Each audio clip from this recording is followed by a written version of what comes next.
Mexicans and Puerto Ricans post-war Chicago, and Flint Taylor, attorney with People's Law Office. His new book, The Torture Machine, Racism and Police Violence in Chicago. A very happy birthday to Tammy Warrenoff. I'll be speaking on Thursday night, March 21st, in Northampton at Smith College, and on Sunday at SUNY Purchase. You can check our website at democracynow.org. I'm Amy Juan Gonzalez.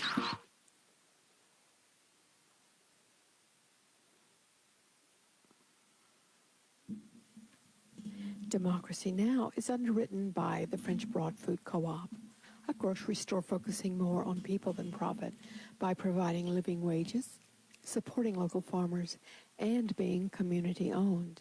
Citizens have a voice in how the co-op functions. Everyone can shop, and anyone can join.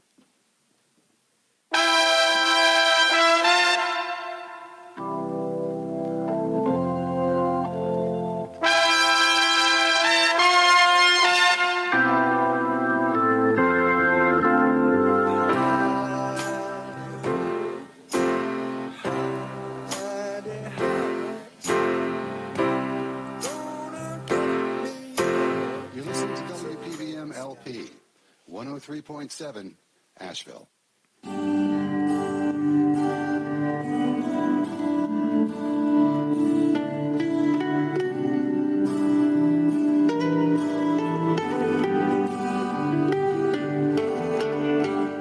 Good morning.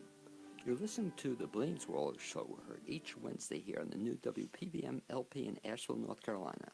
You can also listen online at WPVMFM.org and watch on WPVM's Facebook page, which I believe is on now. So, guys, you can say hello to the Facebook folks. Hey, Facebook folks. Okay. Hello. I'm your host, Blaine Greenfield, and each week we focus on the Asheville theater scene, as well as on positive news and information about people and organizations in the Asheville area. And toward that end, it's my pleasure to introduce you folks to an amazing couple, and they are Ted and Flori Pate. And first of all, welcome aboard. Thanks, Thanks Brian. for having I want us. to move just the mic a little bit closer to you, Flori. I should mention that Ted is the co-founder of Dig Local, and we'll talk about that in just a second. And Flori is also involved with Dig Local, and she's also the co-founder of, director of something called Food Connection. Is that correct? That's right. Okay. And I think before we talk any more about you, you guys have an amazing story about not so much how you met, but how you got this business off the ground. But before we even go there, let's go way back when. How did you guys meet? Well, both of us, after we graduated from college, decided to go back to school, and we chose the same school called Portfolio Center, which later turned into the Creative Circus, and we were both in the art direction program at that school, and that's where we met. Okay. And so then you went to school, and you grew up, and you got jobs, and real jobs, and everything was cool. Were you living in Asheville, the area? Actually, the school was in Atlanta. Yeah. And we met and we fell in love, and then we took a cross-country trip interviewing for jobs, and that was right as the internet was happening. And so we still had our paper portfolios. So we camped out along the way. We stopped in cities along the way, and then competed for the same job, which was, very trying on our relationship. But And lucky for us, the same agency hired both of us. in Portland, Oregon. So that was our first job, and advertising was out there. Which is really cool. So you actually went to school for advertising and got a job in advertising. Yes, we Yes. were both art directors. at So the that time. was in Portland, Oregon. Correct. And how'd you wind up in Asheville? Well, we bounced back and forth from East Coast to West Coast, every 4 years for 12 years. And it's kind of the inspiration of Dig Local. We can talk about that later. But we ended up without jobs at the same time. And we wanted to be close to family. My family is in North Carolina, hers is in Georgia. And we really loved the West Coast vibe. Even though we're from the South, we loved the vibe out in Portland, Oregon. And Asheville really felt like it had a similar vibe. And so we just moved to Asheville and just to see what would happen with no jobs, and gave it a year. And that was, 7 years ago? I think about 8 years ago. Yeah. And my first job that I got, I was making minimum wage just to get a job, and I quickly saw that was impossible to live in Asheville with a minimum wage job for sure. But then we ended up both getting really pretty good jobs, and we were working, well, Ted was working as the marketing director for the Cliffs, and I was working for Discovery Communications doing Shark Week stuff and Honey Boo Boo and all that stuff remotely. And then I got the word that they were eliminating all telecommuters. So I lost my job, and then 24 hours later, Ted got the news that he lost his job. So we went from kind of being on top of the world to both getting our final paychecks auto-deposited the exact same day. Wow, that must have been a shock for that Yeah. particular day. It was At that awful. point in our career, it was a real shock. Yeah. It was, because at that time we had 2 boys in elementary school. We just got a puppy, and we had a mortgage, and we really were in love with Asheville by then, and we didn't want to have to move again. And so I guess that's where you came up with the idea of this Dig Local. Well, I give Flori credit for signing me up for something called Startup Weekend. Like we said, we were both looking for jobs and trying to stay here. And she said, this will be a great networking event for creative people. You're so creative, you should go. And I really didn't want to go, but I kind of just begrudgingly went and met people and joined a team. We came up with the idea for what was then called Local Flavor, which turned into Dig Local. And we competed at the Startup Weekend with 8 other teams. It's kind of like Shark Tank. You present to a panel of esteemed judges, and you do a 5-minute presentation, and then at the end somebody wins. And our team actually won first place. So we got some good mentors and some good contacts from that, and we haven't looked back since. Who sponsors that? It was Startup Weekend had sponsored that, and it was at AV Tech. Okay. Do they still do that? I don't think they do that anymore. It's kind of Hatch, the local group called Hatch This. Okay. They've kind of taken over that position. So that's a great concept, isn't it? That Yes. To get people to actually think about jobs. I wondered, did other people start their businesses that weekend as a result? Nobody else actually launched a business from that weekend. And I've done a good bit of research just to see other startup weekends that have started businesses, and not many businesses get started from those weekends. And I believe that's because to start a small business, you have to be full time, and you can't just start it on the side. And I think a lot of people like, oh, I want to start this business on the side, and that's a very difficult thing to do. And I we think- had plenty of time to start it since we were both unemployed at the time. We're like, we're going to go in full force on this. And did you know that both of you were going to be involved in this initially? Was that the plan? Not at the startup weekend plan. We didn't know it was going to happen. After that, when I was at startup weekend, I called Flori and I was like, we've got a really good idea, and I need a logo. And she designed we used our logo, and it looks a lot like what we use today, very quickly, and sent it to me, and it was part of our presentation. And then after that, Flori became an integral part of the team, and we brought her on as a partner. And that's, I guess, one of the advantages to having a background in advertising or advertising design, that you have somebody who could fall back on and help you out a little bit. Oh, yeah. Well, our life experiences with moving from city to city to city, and then our professional backgrounds, it seems like it just really prepared us to start this idea in many different ways.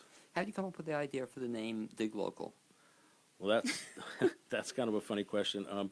We were Local Flavor, and then we ran into some trademark issues. And people had said to us, too, Local Flavor sounds like you're all about food or about restaurants, and we're about the local flavor, meaning the local culture. We only feature local, authentic things in Asheville, no franchises, and that's what we were trying to get across. So we ran into some trademark issues with that name, and we thought of the name Dig Local, and looked up diglocal.com, and it was not for sale, and it was taken. We really wanted to have .com, and then I don't know why, but just like a month later, I went to go check it again, and it was for sale. And we really liked the name Dig Local, and we could get the .com, so that's how we went with Dig Local. So you had to buy it, though, is that correct? Oh, yeah. To get the name. It wasn't cheap, but we needed it because we couldn't keep Local Flavor any longer. Well, it's interesting you say that, because years ago when I started Blaine's World, sort of what I use for some business stuff I do, it wasn't available. I said, who would want the name Blaine's World? But somebody else had it, and it wasn't cheap. You had to buy it. They wanted a lot of money for it. So then it became blainesworld.net, because .com wasn't as important to me as it is for you guys. But you were able to eventually get the name, and so you became Blaine's World. You became diglocal.com. When did that happen? When was that? 3 years ago. Just 3 years ago you started this, and you started this with still just the idea, right? We had the idea, and really how the idea from what I brought to the team from our experience was we had moved from city to city, and there was no great calendar that told you all the local stuff going on. And everywhere you look, you have to be new to town. You have to try to wade through all the tourist traps or the things that aren't what makes a place special. And so we wanted to create an app that just featured those places that make Asheville, Asheville, if you will. And so that's how the idea got started, and it went over really well. The people in Asheville have just been amazing, and Asheville is hyper local anyway, and we've been embraced from the beginning. Avenue M was our first member, then Creekside Tap House, and then Chestnut, and it just kept rolling and rolling. And music venues started coming on, and all these years later, now we're known as Asheville's app, where we have the ultimate calendar to have an authentic Asheville experience. Now talk about the app then. So if somebody wants to get into DigLocal, this all app based? Is it on the computer as well, or is it? Oh yeah. We have diglocal.com, like we said, and then we're on the App Store. Or at Google Play, you just search for DigLocal or search for Asheville, and it should come up. And it's a free download. We've had well over 100,000 downloads thus far, and we keep getting lots and lots more every day. That's pretty impressive, Thanks. In terms of the number of people who download it. So I download the app. It's a free app, which is kind of nice. Then what happens? Well, you have some options, and basically we're two parts. We're a discovery tool where we have a really great directory where you can filter by categories or filter by near me, or filter by just look at places that have deals. We also have what I think people come back to our app and use it over and over again, is our dynamic calendar, which is updated in real time and has everything going on in Asheville, all the live music shows, and businesses have control to post their own things on there, and so that keeps the calendar fresh. And so if you're looking for, so the idea being if it's on Friday night, you're looking for something to do, you won't go wrong by going to DigLocal? Well, that's what our tagline is where to go, what to do every day. So basically that says it. If you're looking for something to do, you can find out what's going on. We've got right on the home page of the app, it says calendar, and it says today, this weekend, or date range. So you can hit today and see what's going on today, see what's going on this weekend, or pick some dates where you're going to have some time to do something in Asheville. How do the restaurants tie into this? Like you said, you have a bunch of restaurants. We have a bunch of restaurants, some music venues. We have shops. We have a bunch of artists and art galleries. We're pretty comprehensive just for the local scene. So if I want to find that a restaurant, for example, I look at this category under restaurants.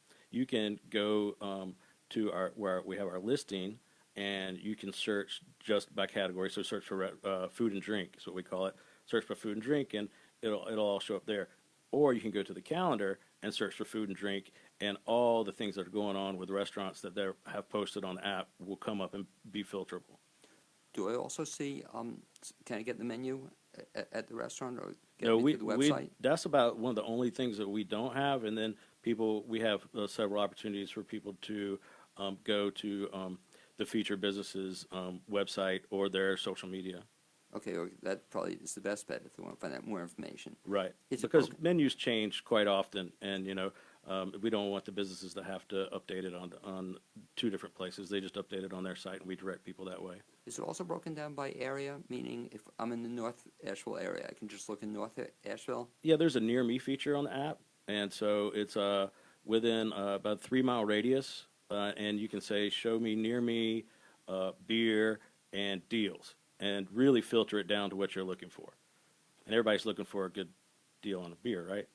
How many people on any given day do you ever see that click on? God, that's hard. I mean, just thousands of people. Our metrics, and it really depends on the time of year. But right now we're getting ready to start in the really busy season, so we'll get around 100 downloads a day during the busy season. Just new people just new people downloading the app, and that's due to we have a really big social media following, around 50,000 social media followers, and that keeps growing every day. And we have stickers that the members put on the outside of their storefronts that are all over the city. I mean, just like walking from the Jackson building downtown where our office is over to the studio, just and looking around, you see Dig Local member stickers on almost every other storefront. Well, it's just a really cool thing when you think about it. I've always seen Dig Local.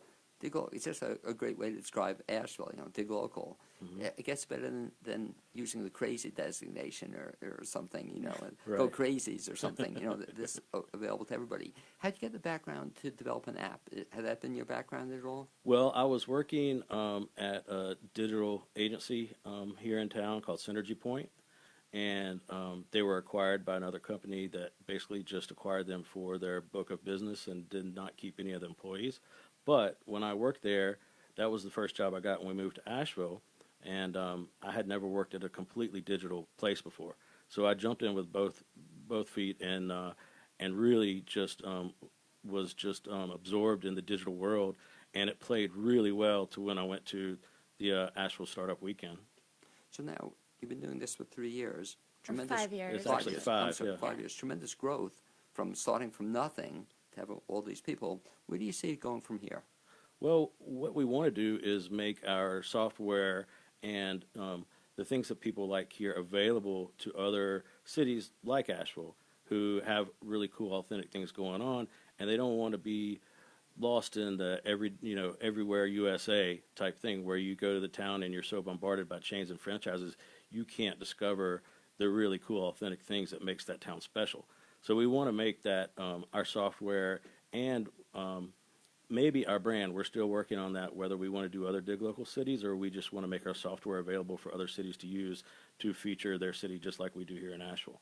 Well, that'd be cool in terms of Dig Local. Is that anywhere else, or best of your knowledge, because you have you have it? It's trademarked, and we're just here in Asheville. So I think that would really be, great if you could do that. It's Dig Local Portland, Dig Local Austin, whatever city similar to Asheville. Right, and we just were accepted into the Scale-Up program at Mountain BizWorks, and it's perfect timing because I feel like we are at a place with a business where we can expand, and this is going to be a really good experience with Mountain BizWorks. I've heard really great things about the program. We're looking forward to that. And you'll enjoy it. Also, what about the list sharing? That's Oh, yeah. brand new. We haven't even announced it yet. We're constantly coming out with new features. I mean, that's what you have to do in this business.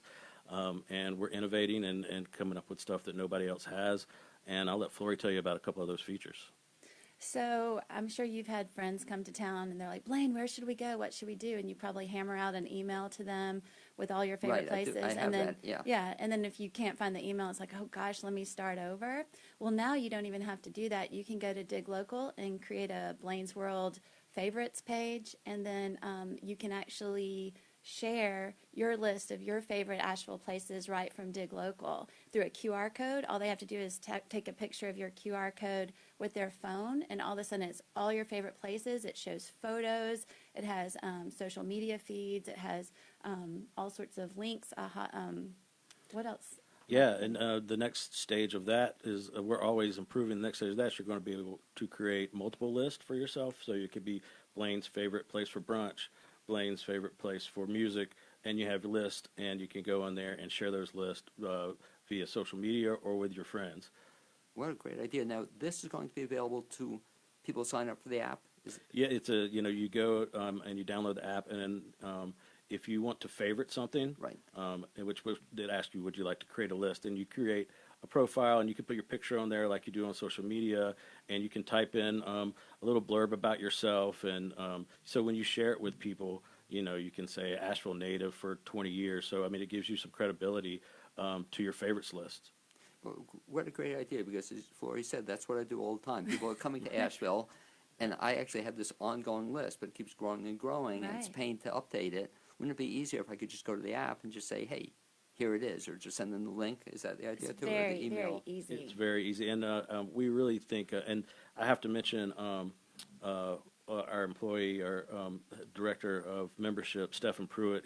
He's part of creating these new features too. He's been a big part of it. He's out there every day, and he made the observation of being at a restaurant or bar and always seeing people ask their server, okay, we want to go see some music after this. Where do we go? And then the server starts just jotting down some random things on the back of a piece of paper or something.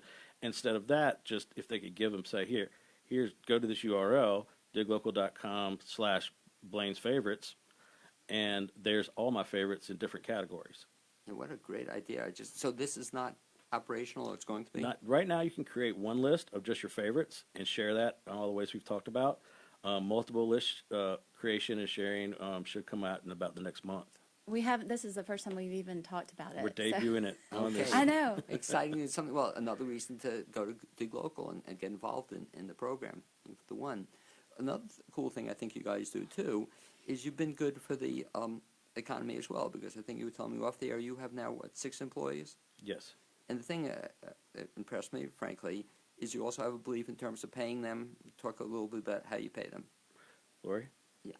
Yes, I think ever since I had that minimum wage job and couldn't really even see how anybody could afford to eat with making so little money, we vowed to always pay a living wage and above to our people that work for us. And we really value them. We have a great group of people working for us. And what's the living wage, or how do you determine that? It's $13.75. Yeah.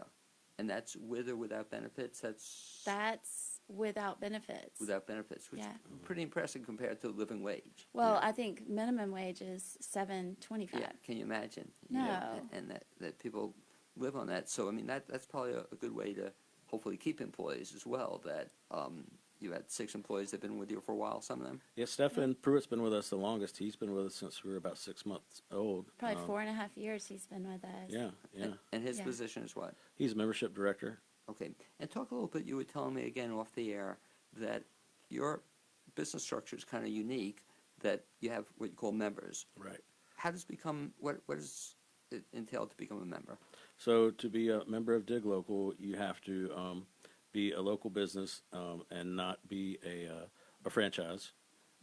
You have to be born here, started here, or headquartered here, or the owners need to live here. So everybody's got a different definition of local, and it can be interpreted a lot of different ways.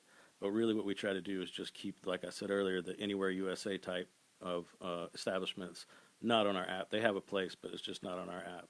So if you have one of those businesses and you want to contact us, you just go to diglocal.com, go to the contact page. Those emails come directly to me, and I can tell you about all the benefits of being a member of Dig Local. We have lots of opportunities that are not available to people who are not members, and those include special collaborations such as billboards around the city, our promotions at the airport, and we sponsor all the festivals in town. So it really is a great organization for local businesses. So once I become a member, then it's a yearly type thing I can renew. Yep. or keep in it, and I immediately then become a member. I can go on the Dig Local app. Is that the biggest benefit initially? The app and the website. I mean, we've got great SEO online, and then we've got great traction in the app and Google Play. Talk a little bit, Ted, about some of the kinds of businesses that I'll find on the app. I won't put you on the spot to tell me the most unique or original one, but just give me a flavor of, if I go there, what will I find? Well, we have a lot of recreation, a lot of outdoor recreation. If you want to, get out and get on the river or go ziplining or any of the wonderful things you can do in this area. We also have the incredible culinary scene represented. Like I said, you don't have to wade through all that stuff. You can really look for specifically what you want to find. We also have the art scene. Just on the restaurants. So, ballpark, how many restaurants would I find on Dig Local? About? Gosh. I would say about over 100. Wow, that's a good cross representation. And they're broken down by category as well? They're just broken down by food and drink.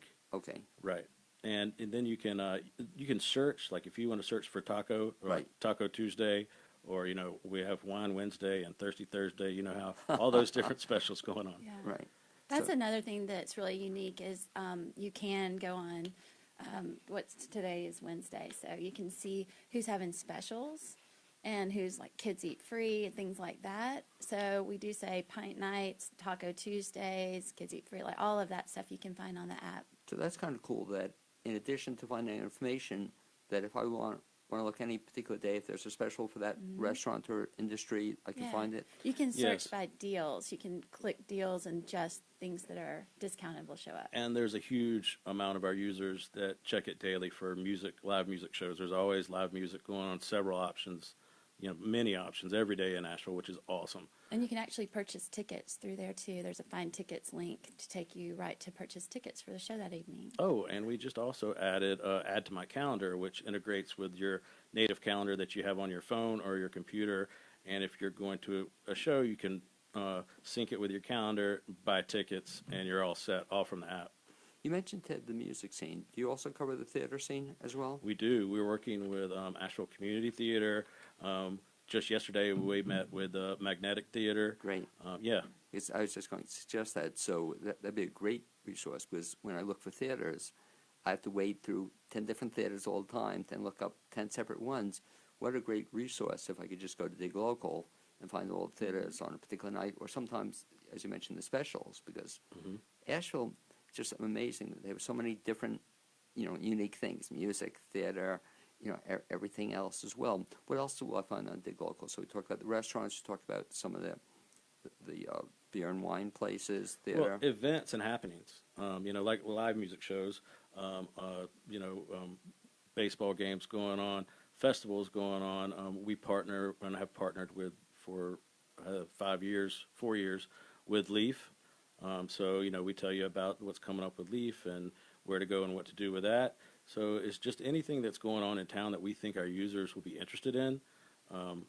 We make sure it's on the calendar. Do you get ideas from your users? Do they tell you All the what they time. want on it? They do, yeah. And that's a lot of from businesses and from users, and that's really what we've done is we've listened. I think that Flori and I, from being in the advertising industry, we both learned to listen to your target audience and not think that you have all the answers. And we really have listened to people who say, "Oh, I use your app all the time. I love it." And we ask them, well, what else do you want it to do? Or is there anything you don't like about it? And we're really open to that. We like that kind of feedback. And that's really how we've developed the app and the website, is just from getting feedback from businesses and from users. And we're working with a local tech company called Crunchy Bananas. And so we're always in development, because that's one thing with technology is you can't just sit back and coast for a while, because something else needs to be built. Talk about a great name, too. Isn't that great? I love their name. Yeah, Crunchy Bananas. yeah, I they're love that. fabulous. We highly recommend those guys. Well, that's interesting. So that the business, which is probably exciting for you guys both in terms of running it, and we'll talk about Flori's part of it in just a second, but that it seems to be every day it's almost something new is happening. Would you say that's true? Oh, that's definitely true. Now I know everything going on in Asheville all the time. So Well, it's talk great. about even today. So after you leave the show today, you're going to be somewhere later today. You can mention that event that's happening, a fun event. Oh, God, there's so many No, things. but the going one- The on. mac and cheese Oh, the challenge. mac and cheese Well, challenge. well, God, let's yeah. do. And talk a little bit about it. It's just Oh, a yeah, great idea. We partner with Stu Helm, the Asheville's food fan, and we're a big sponsor of his food competitions. And today they're having the mac and cheese competition at the Masonic Temple. And it's Meemaw judges, right? Yeah, Meemaw Meemaw and kids. So he's got grandmothers and kids are the judges of the mac and cheese. Oh, is that cool? Right. Yeah. Because, who would have even thunk of an idea, a macaroni cheese challenge?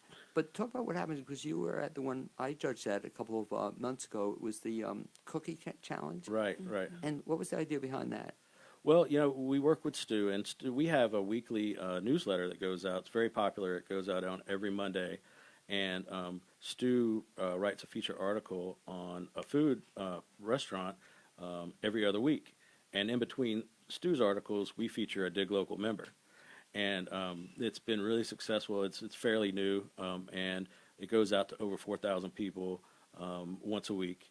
And we're adding to that list. Also, you can sign up for that newsletter list on You're giving me an diglocal.com. idea. I was saying, Yeah. let me go to this, because I'd like that newsletter. So that'll feature members, it'll feature restaurants as well? It features members and, of course, restaurants that are members. And we do scoop of the day, like our picks for the week. Right. So every Monday we send it out, and each day is represented from a happening on the calendar, and then it'll say for more happenings on this day, click here. So Monday you'll have one featured calendar event. Tuesday you'll have another one, and then that just gives you a flavor of what's going on that week, and it's kind of a curated list of what we picked to feature on there. So I guess in conclusion, to talk about Dig Local, that certainly if you live in Asheville, it's something you want to get hooked into on the app or the website, or you mentioned the newsletter, but also if you're going to visit Asheville, it's a great way to find out more about Asheville before you come here. Right, and that's interesting. And going back to Startup Weekend, when this all started, we really thought that this would be mainly for visitors, the travelers. I think it's the really awesome calendar feature that locals, and they discover new places. But now with our Google Analytics, it's shown consistently since we started, we have half of the people that use the app and the website are local and half are visitors, which is just a kind of a happy accident. And Ted, again, for Dig Local, if somebody wants to find out more information, best bet is to do what? You go to diglocal.com, and you can download the app from there. You can go to the contact page and send an email, and like I said, those emails come directly to me, and I can answer your questions. One of the great things I think about the website also is it's easy to tell other people about it, meaning when I first moved here, Asheville's claim to fame, believe it or not, this was like 10 years ago, I don't know if you guys ever heard of it, was that it was the most misspelled name of any major city in the United States, But here at Dig Local, you don't have to worry about that. That's right. Diglocal.com, and whether you put an E on it or not, it doesn't matter. You'll get there. You'll get there. Although some people call us when they're trying to get permission to dig, like I'm about to dig a hole, like this is the wrong Dig Local. Call the city. Leave Yeah, me alone. yeah. Oh, I love it. We do get those like once a month. Anyway, let me just jump in here a second and mention that underwriter support for the show on WPVM is made possible by Blaine's World, a blog that contains information about Asheville's theater scene, reviews tidbits of information that you'll find useful, and some jokes that are hopefully not too risque. If you'd like to be added to the mailing list for this missive, just send an email to bginbc@aol.com and put subscription in the subject line. That's bginbc@aol.com. and put subscription subject line. In addition, what we typically do is mention some upcoming events in the Asheville area, much like you guys do, Ted. I want to talk about Marquee Comedy is presenting something called Galley Bar Comedy. It's a showcase and open mic event. I think they do it once a month. It'll be this Saturday, March 23rd at 8 p.m. at the Mills River Brewery in Mills River, North Carolina. In addition, Sophia's Energy Center presents the Music of the Rings project. Be connected with the Lost Earth Wisdom, and you can join 3 contemporary mystics. That's going to be on Saturday, April 27th at the Rainbow Community School Auditorium in Asheville. I'd now like to shift gears a little bit, Flori, and put you on stage here a little bit. And I should mention that you're a co-founder with Ted of Dig Local, and you're also helped get off the ground, I guess, 2 of you, with what I think was just a unique idea and blew me away the first time I heard about it, something called Food Connection. Mm-hmm. And that's, I guess, part of Dig Local, but explain the relationship to Dig Local, or what it is. Dig Local is the reason that Food Connection got started, and I'll tell a little bit about that. But actually, Food Connection is a completely separate 501c3 nonprofit than Dig Local. But Dig Local gives Food Connection office space and free advertising and everything else. And so Dig Local is a business, and Yes. it's not a nonprofit. Is that Right. correct? Correct. Right, but Food Connection is a nonprofit. Yes, it Part. is. Gotcha. And so what is Food Connection? So Food Connection is an organization that rescues and delivers freshly prepared meals from restaurants and caterers when they've prepared too much, and we connect those meals to local nonprofits who feed the hungry. So, and when I say meals, I'm talking, I got a text a couple of days ago from Grove Park Inn. It's like beef Wellington, crab cakes, salmon, asparagus. I mean, really, really good quality food that was once sitting up in the trash is now going to our local shelters. And so how many restaurants are participating in this? Well, I would say around here we have about 20, and it's interesting, Blaine, it's not really the restaurants that tend to have a lot of the food. It is the caterers and buffets and institutions like UNC Asheville is a great partner for Food Connection, Deerfield Retirement Center. Let me ask you even something I'm going to be doing in the future. Can an individual participate in Food Connection? Like I'm having a party, for example. It's going to be catered. Well, you can't donate through us. We just do with Right. commercial businesses. But I also could maybe tell you who might need food. You can maybe do a self-delivery. Or the caterer could Oh, connect if it's a with- caterer, right. yes. I thought you were cooking No, in no. your own kitchen. I don't cook. So, Okay. but you're giving me a good idea, because what a great idea that food, I wonder about that all the time, is just left, not used, and rather than throw it away. I love what you call it, a rescue operation for food. Yes, I mean, it's interesting of how Food Connection got started. So we were meeting with the marketing director, Mary Evans, who works for Pax Tavern, and it was, not even a year after we'd launched Dig Local, and we were just doing a check-in with her, like, how's everything going? Are you going to want to stay on with Dig Local? She's like, I love Dig Local, but I have a frustration. We have the Century Room upstairs where we have all these private parties lined up, and we're going to throw away so much food. What can Dig Local do about it? And we left, and I just kept thinking, like, gosh, Ted, she asked us what we could do about it. There's so many people that are hungry. What could we do about it? He's like, I don't know. We're in advertising and marketing. I don't know what we could do about it. We did have, what she was thinking, I believe, was that we had connections with all the restaurants and caterers and and nonprofits. event venues and nonprofits. We were already networked in with all of those folks through Dig Local. So she's like, well, what can you do with that to help with this problem? Yes, that's true. And so then I looked to some folks I know at my church, Grace Covenant Presbyterian Church. It's the one on Merriman with a huge community garden out front. They're all about service and feeding the hungry. And so I got with the man in charge of the garden, Buzz Durham, and then I also called in my buddy Woody McKee, who owns Asheville Taxi, and we said, okay, PAX has all these parties lined up for Christmas. What if we use the taxi to pick up the food when they have it and take it straight to the Beloved House, which is less than a mile away? And I'm like, okay, well, do we need to have 37 more meetings, or should we just start? I'm like, let's just start. Well, let me just jump in there. Yes. A friend of mine on the station, James Nabe, mentioned something to me the other day, similar kind of concept. And he says, once you hear a great idea, there's no discussion. Yeah. That I'm listening to this idea. I said, wow, what an idea. You don't have to have, I love that point, 37 meetings. We don't need to form 87 committees and talk about what all could go wrong. We started this after discovering the Bill Emerson Good Samaritan Food Donation Act, which says if you're operating in good faith that the food you're donating is safe, then there's not liability. And so once we saw that that was federal protection put in place by Bill Clinton's administration in 1996, which a lot of people don't know about it, we decided that we would just go ahead and start. So I think because we were so busy with Dig Local at the time, if it had been, well, let's form committees and meet 87 times, it would never have happened. And the good thing about that piece of legislation, fortunately, it hasn't been repealed. Is that correct? No, and it's never been challenged, not once. Right. And that's 22 years or 23 years now. So when you got this Pax Tavern, you hook in with the delivery service, and then it was off and running? Well, it was, and that's when I thought, well, we just did it for a month with PAX. We kind of were flying under the radar to see if it would go smoothly, and then all of a sudden, people who are living on the streets of Asheville are getting connected with filet mignon and mashed potatoes and roasted butternut squash and all these beautiful connections that, we were thrilled with. And so then because we knew all the restaurants through Dig Local, we're like, we're going to tell everybody, and there's going to be a floodgate of food.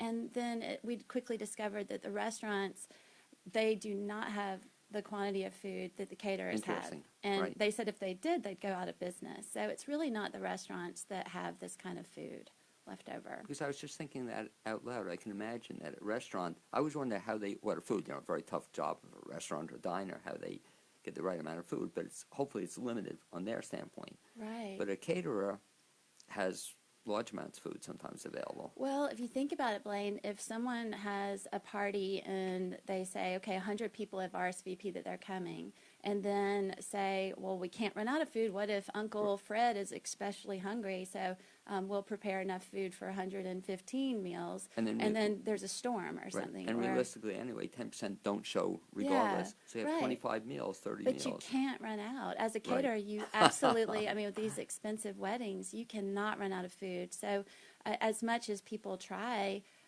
to dial in exactly how much they need, they don't know. And the same with Brown Hall at UNC Asheville. They're not sure if the kids will be really wanting to eat the vegan lasagna or not. And so they might have trays of that left over. Or it might be a beautiful sunny day, and so people decide to go eat off campus. So I'm a caterer putting an event and have food left over. I then call Food Connection, or what happens? Well, right now we have a wonderful partnership with Asheville Taxi, and I cannot give them enough shout outs and praise.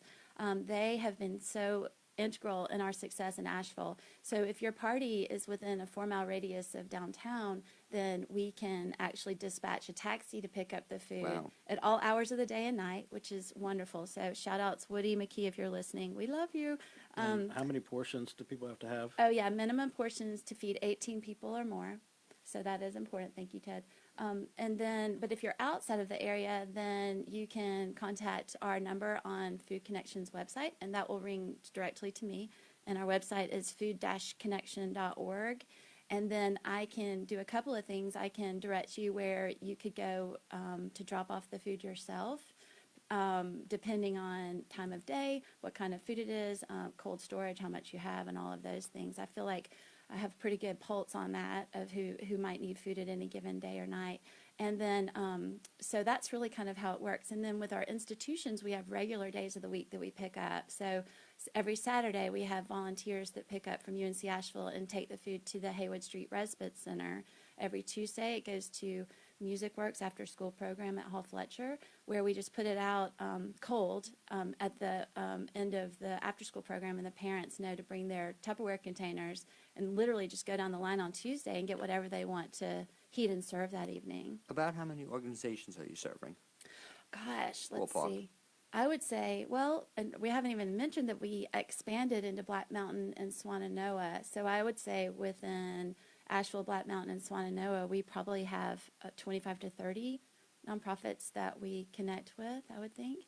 And we did just in this past December, we haven't really announced it that broadly, but we have started rescuing food in Charlotte and Mecklenburg County. We have 3 women there that are just doing a wonderful job collecting from Johnson and Wales and Queen's University and Belmont Abbey. So Food Connection is expanding east from here. Because one of the things that impressed me when I first met you, I think it was the first time we met, was we did one of Stu's events. It was the cookie challenge. Yeah. And we were talking, same thing too, Ted. We had some beautiful cookies. All the local restaurants gave us extra cookies. And we were saying to ourselves, what do you do with all these cookies? And Flori raised her hand and said, I know what I can do with these cookies. And so you were so cute. You packaged them up, and then you took them that day to some place? Oh, yes, to Trinity Place, Right. which is a shelter for runaway youth ages 7 to 17. I think I took the milk, too. I was like, give me that, too. No, but you were just so on target. You just said, I knew somebody could use it. Well, I had literally just gotten contacted by the director, and she was talking about how difficult the holidays are for these kids and that they could really use some Christmas cheer. And all of a sudden, I'm sitting there looking at dozens of gourmet cookies made by some of Asheville's very top bakers. And so, I mean, that made complete sense to take the kids the cookies. And what was so good about that, that when you did that, I was just so impressed. That's when I said, let's get you on the radio show, is they were just standing there. Or not, cookies were sitting there. We were all debating ourselves, do we need more cookies? You know, that especially holiday season. You know, we didn't need Yeah. them. And so everybody's going to say, well, I'll take 17, you'll take 14. And here in one instant, I love that, rescued the cookies and gave them a good home. Well, 40% of all the food we produce in our country ends up in the trash. 40%. And this is edible, good food. And, I mean, it's shameful. And in Buncombe County, we have 1 in 4 children are food insecure. In some places in Swannanoa, it's 1 in 2 that are. Did you mention that the food is not like leftovers? It's Right. freshly prepared food that nobody's touched yet. It just Yeah. hasn't been served. It's not been on someone's plate, right? Right. No, not like that at all.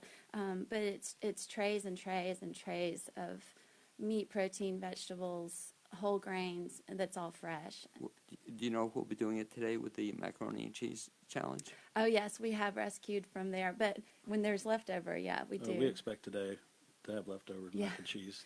And that will go to Trinity Place because that's always a hit with the kids. Is that tough for you in terms of you getting leftover food, determining who gets it? Or I guess probably 18, 20 organizations want it now.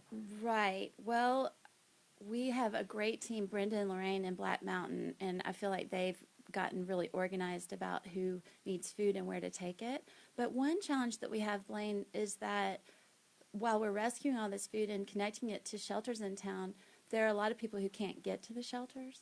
So in Black Mountain, especially in more rural areas, some of the mobile home parks, those are the folks that really need the food. So we're currently looking to fundraise to get a refrigerated vehicle. It doesn't have to be big or anything, just so we can take the food out into these neighborhoods with, because transportation is an issue for sure for some people who are food insecure. They can't get to the shelters where we're donating or bringing the food. And it's interesting you say that because as you're describing it, I can see was it Meals on Wheels does it on a one-on-one basis, but you don't have anybody going out to these institutions per se that could help them, and that's a really cool thing to offer. Yeah.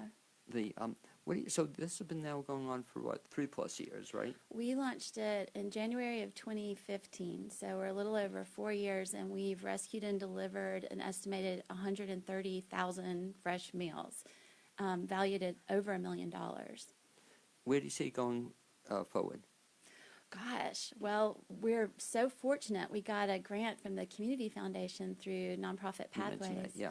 Yeah, and so we're actually figuring out how we might scale Food Connection throughout Western North Carolina, because unfortunately we do have a lot of poverty in this area. So we are kind of putting our policies and procedures in place to figure out how to best scale and feed even more people and rescue even more food.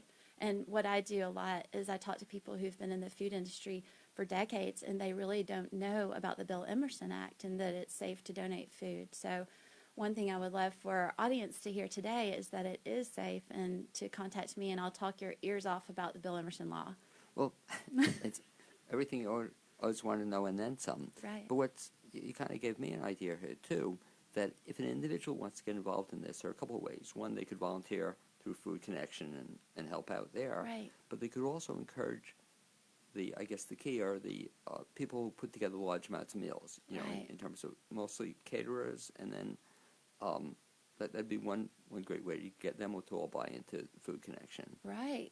There was a wedding, I think it was maybe in the eastern part of the county, and I got called by a photographer, and they're like, "Is this the Food Connection?" I said, "It is," and she said, "They're about to throw away so much food. Can I bring it somewhere?" I was like, "Yes, absolutely." And I told her how to pack and label it and told her where to drop it off. But I mean, that was just the wedding photographer that could not stand the thought of that food ending up in the trash. Well, even as you describe it, it bothers me. You're talking about food. What a waste when we have people wanting food.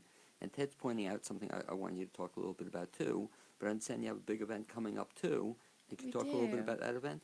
Yes, this is an event that's happening. It's our one big fundraiser of the year for Food Connection. You can actually show it. Oh, Everybody can see it on. show I it. don't know if you can see it, but it'll also be at the website. You can find out more about it. And it's called Chefs in Action. This is our second year of doing this format of an event. Wicked Weed is our presenting sponsor. They have been so good to us. So you all, if you're beer fans, go drink some Wicked Weed beer. But anyway, we have 7 of our chef partners who regularly donate food to Food Connection. They will be preparing small plates, and so our guests come and they're able to taste the quality of food that's going to the shelters now that was once ending up in the trash.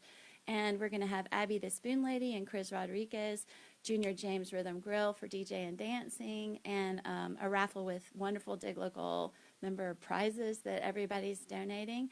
And the cool thing, Blaine, at the end of the night, we pack and label all of the food that's left over, and we call Asheville Taxi, and they come and pick up the food and take it to our designated nonprofit partner recipient. So it actually shows a live Food Connection, which is great. And anyway, this event sold out last year, and it's close to selling out this year. So if anybody wants to get tickets, it's at food-connection.org. There's a link to that. And so we're really excited about it. And where and when is it? That's a good thing to include. Right. It's getting me interested in it. Okay, Yeah. it's a Thursday, April the 4th, so it's 2 weeks from tomorrow, and it's going to be hosted by our friends at Celine and Company. They are a wonderful food donor partner, and so it's going to be right here, Celine and Company on Broadway. Great facility also. Oh, it's gorgeous, yeah. Sounds like a fun event too. It's a lot of fun. We Last also year have was so some. much fun. Yeah. We'll have some guest speakers. You'll hear from Woody from Asheville Taxi, and you'll hear from Brenda and Lorraine, who are ladies in Black Mountain who go to St. James Episcopal Church, and you'll hear about their experience starting Food Connection in Black Mountain. We'll also have our women from Charlotte who started Food Connection there who will be speaking too. If you remember, email it to me because I'd like to run it in my blog. I'll also Yes. I'll also mention it next week on the air, to invite people. We still have time for it. Yeah, that'd be great. How did you get that idea? It was, I was meeting with Kelly Schwartz, who's Food Peg. Connections program manager, okay. and she's awesome. And we were just brainstorming. We're like, how do we show our guests the quality of food that's being donated to Food Connection? And we called all of our chefs, and they're like, heck yeah, I'll come and make some small plates for your guests. And Wicked Weed is donating beer. Biltmore Wines is providing all the wine. So everybody is so willing to help with this. It's just beautiful. What's cool about you two guys, I'm just imagining this, is that after you get the kids to bed, you just stay up at night and try to talk about what are we going to do tomorrow. It's something different. It seems that, is that happening with you guys? You're always looking for something new or different? Well, we try to turn off the work mode if we can, but it's hard not to talk about all that's going on. We constantly have so many things going on, and a lot of what's going on with Food Connection crosses over with Dig Local. So with us being married, having kids, and having these two businesses, or business and a nonprofit, we look for ways not to talk about it, but it's very difficult. Well, Sometimes we have to get out of Asheville, Well, you were dig someplace else, Yeah. or when you expand it. But then, even then, you're doing business. So if you go to Charlotte, you're looking to start a Dig Local in Yeah. Charlotte. But one of the great things you mentioned about your kids is you also have built-in critics, because you were telling me off the air the story that you're preparing. You're talking about this, and were you talking to yourself, or were you just talking out loud, I or was you listening? I was Yeah. just practicing my my speech for the Sustainable Dining Summit at UNC Asheville last week, and my 12-year-old Charlie, he kind of tugs my shirt. He's like, "I think you're talking way too much." Was it good feedback? Well, I mean, no, I was supposed to be talking, Right. so that was just hilarious. And our older son Collier, he's really into photography, so he helps us out at events, and so they're our biggest fans, I would say. Well, that's really interesting too. So it's almost become a family type operation. You get Well, to some degree, except for I think they're resentful when we go out to eat somewhere and somebody will bring one of them like a big juicy hamburger and they're about to bite it. We're like, stop! We've got to Instagram that. You know? So I think they're probably more used to that now, though, right? Right. But one Don't eat anything until we take a great photo of it. Yeah. Well, I do that too, and my wife is used to it too. Or you see my blog that I always put us going someplace or having a good time of it. So they'll eat it, but they have to take a picture of it first as well. One of the things I also like about this, especially for you two boys, but what a great example for all businesses, to try to make a buck in Asheville and do well in Asheville, but also to give back to the community. Mm-hmm. I guess you have a kind of built-in advantage here that when you promote Food Connection, we have a place where we could promote it. It gives us a pretty good way Right. to promote it Oh, through yeah. this the Dig Local concept. Right. I love that so much, and being able to really promote and push Food Connection through Dig Local and our social channels there and the app and everything. It's great. It seems like Dig Local, I don't know if it is quite yet or it's becoming, but it's almost like a full-time job or a full-time job plus to do Well, Oh, yeah. Technically, I'm supposed to divide my time as the creative director of Dig Local, half that and half Food Connection, and that's kind of challenging sometimes to do both. And one of the things I think you do well, and again, the first time we met, is we were talking about Dig Local, but all of a sudden I found out about Food Connection. That's when I had the idea. I said, hey, this is a story that should be told to other people. Thank you. Do you see it being, Ted was talking about Dig Local going elsewhere. Is Food Connection done elsewhere? Well, right now, just here, Black Mountain, Swannanoa, and Charlotte, and But through Food Connection, is that correct? yeah, Yeah. it's our nonprofit is operating in Mecklenburg County now too, Buncombe and Mecklenburg right now. Do you see it going elsewhere? We would like to be absolutely everywhere, but we're not sure how to do that yet. Well, Chartwell's, your relationship with Chartwell's might help that, right? It could. Chartwell's is the food provider for the universities that we're working with currently, about 5 universities. And so if we could somehow start working with them with all their universities, that would be a lot of rescued food. Because they're what, they're food Yeah. provider. What a great idea, though, because I could see it, in spare time, we could just, Well, there are definitely other organizations that do exactly what we're doing with food rescue, and we're so glad because this is a huge issue that we need like more people the better doing this. So we don't think that it necessarily has to be Food Connection, but we really are hoping to change the culture around food waste. And I can remember when nobody used to recycle anything growing up except for maybe newspapers, and now you see people, they look around before they throw that soda can away. And so we're really hoping that in the next 5 to 10 years that people will be doing the exact same thing about food waste, and they won't just dump things in the trash. They'll figure out alternatives, because it's also a huge contributor to methane gas in our landfills. So that's another reason that people should not be throwing away food. the Food Connection stuff that you do, are you looking or are you seeking volunteers who want to get involved in this? Well, right now we do need some help with driving and delivering, picking up and delivering food in Black Mountain specifically.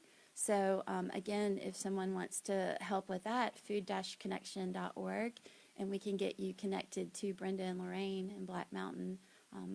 We're picking up from Ridgecrest and Gibbons, Highland Farms, and Blue Ridge Assembly, Montreat. So we could use some help with that. I'm also thinking another idea, and I used to tell this, I used to teach college, and one of the great things, if there's any college student who wants to get involved in a real-life project, wouldn't this be, almost like you did the startup 5 years ago, wouldn't this be a great project to take over, if some kid wants to talk about expanding it or growing it or help it grow, Sure. let somebody volunteer to take it.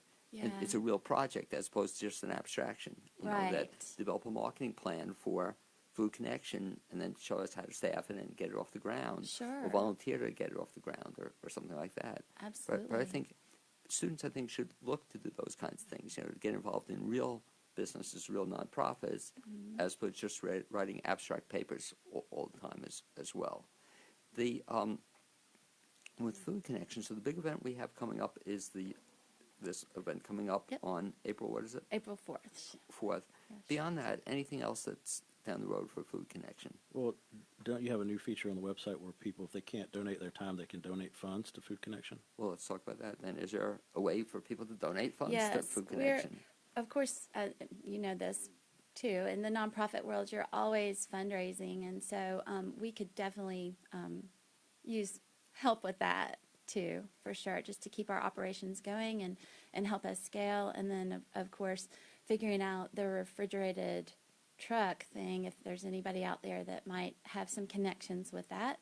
When school's out, these kids that are getting 2 free meals a day at school, they no longer get those meals. And there are some backpack programs, but we are hoping to have the refrigerated vehicle in place by the summer so we can actually start moving this food to places where these kids are living where they don't have access to food. Are you going to do a Kickstarter or some other campaign on that? We haven't done that. We haven't gone that route yet, but we've been, of course, talking to Rotary and Kiwanis and different organizations in Asheville to see who might want to help with this. So I could see this exactly being a great project for somebody to get involved in.